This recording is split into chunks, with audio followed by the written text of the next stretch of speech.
गुरु ब्रह्म महिमा अलेख शरणम। समाज में एक अति खराब चीज लोग कर बैठते हैं। वह क्या चीज? आत्महत्या। किसका कोई कष्ट पड़ गया, घरेलू झगड़ा हो गया, रोजगार बंद हो गया, या किसी भी प्रकार के कष्ट में अनेक लोग क्या करते हैं? आत्महत्या कर लेते हैं। लोग ये सोचते हैं कि ये कष्ट संभाला नहीं जा सकता है, आत्महत्या कर लेने में शांति मिलेगी। यह सोचकर वो लोग निश्चित करके आत्महत्या कर लेते हैं। परंतु वो जो सोचते हैं कि भाई इसके द्वारा शांति मिलेगी, लेकिन बाद में वो लोग इतने पछताते हैं कि उस समय कोई सहायता करने वाला नहीं होता है। पहले तो छुप करके वो आत्महत्या कर लेता है अज्ञानी मूर्ख, परंतु वह नहीं जानता है कि क्या इसका परिणाम है। इसका परिणाम यही है कि किसी भी प्रकार के योनि में वह जन्म नहीं हो सकता, कारण शास्त्र ज्ञान तो है ही नहीं। जन्मांतर जीवन मरण जन्मांतर अंतराल ये सब तो नहीं जानता है। बस इतना ही जानता है कि मर जाने के बाद हमको शांति मिलेगी। अरे पागल, तुमको मर जाने से कहाँ शांति मिलेगी?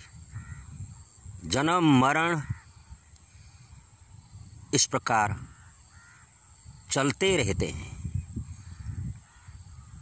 नहीं जानते हो तुम। आत्महत्या कर लेने के बाद तुम्हारी जितनी उम्र लिखी हुई है भगवान के द्वारा, आत्महत्या करने के समय में जितनी उम्र हुई थी उसको बाद देने के बाद जितने और बाकी बच गए हैं उतने साल तक तुमको प्रेत जोनी में ही भ्रमण करना पड़ेगा। प्रेत जोनी में तुम भ्रमण करते करते परेशान हो जाओगे, शरीर नहीं मिलेगा और तुमको भूख प्यास से तड़पते तड़पते परेशान हो जाओगे। कोई भी तुमको पास में नहीं बैठाएंगे, मनुष्य नहीं दूसरे प्रेतात्मा भी तुमको पास में नहीं बैठाएंगे, इतने तुम पापी बन जाओगे, महापाप हो जाएगा। कारण भगवान ही तुम्हारे इस शरीर को अपने सगुण स्वरूप से निकाल करके बनाए हैं और निर्गुण स्वरूप आत्मा के रूप में तुम्हारे शरीर के अंदर विराजमान हैं। तब तुमको चेतना मिलती है, जिंदगी बीतती है, सुख भोग करते हो, कुछ भी करते हो। अतः भगवान के बनाए हुए इस शरीर के अंदर भगवान ही रहते हैं। भगवान ही रहने के लिए इस शरीर को तुम्हारे बनाए थे और इस शरीर के अंदर ही वे रहते थे। मगर पागल, तुम भगवान का घर इस शरीर को भी नष्ट कर दिया।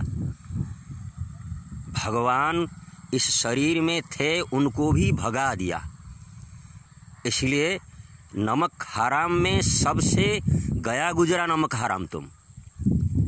इसी कारण से तुमको और घर नहीं मिलेगा, शरीर नहीं मिलेगा, कष्ट भोगते रहोगे।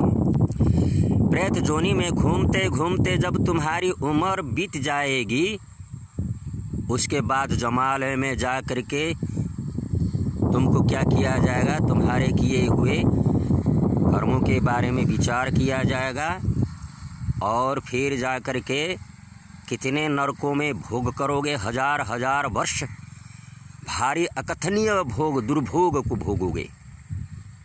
और उस समय कोई संग देने वाला नहीं है, न कोई सुख है न कोई संग है।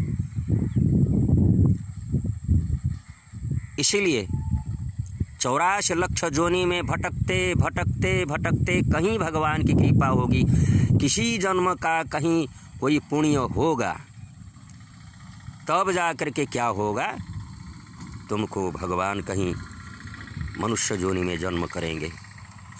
इसीलिए हे मनुष्य, जानो, समझो, तुम्हारा अपना रूप को समझो, तुम्हारे शरीर के अंदर आत्मा को समझो। समझ करके ऐसा कभी भी आत्महत्या का कार्य नहीं करोगे, जिससे कि तुमको मनुष्य समाज तो समाज, जीव समाज, संपूर्ण जीव समाज से ही अलग कर दिया जाता है। ऐसा सोच करके अपने जीवन का जैसे कल्याण होगा, उसी प्रकार भगवान के शरण में जाओ। कुछ भी हो तो शरण में जाओ, सत्संग में जाओ, जिसके द्वारा तुम्हारा सब कुछ अच्छा होगा। गुरु ब्रह्म महिमालेख शरणम, परम ब्रह्म महिमालेख शरणम, सच्चिदानंद ब्रह्म महिमा अलेख शरणम।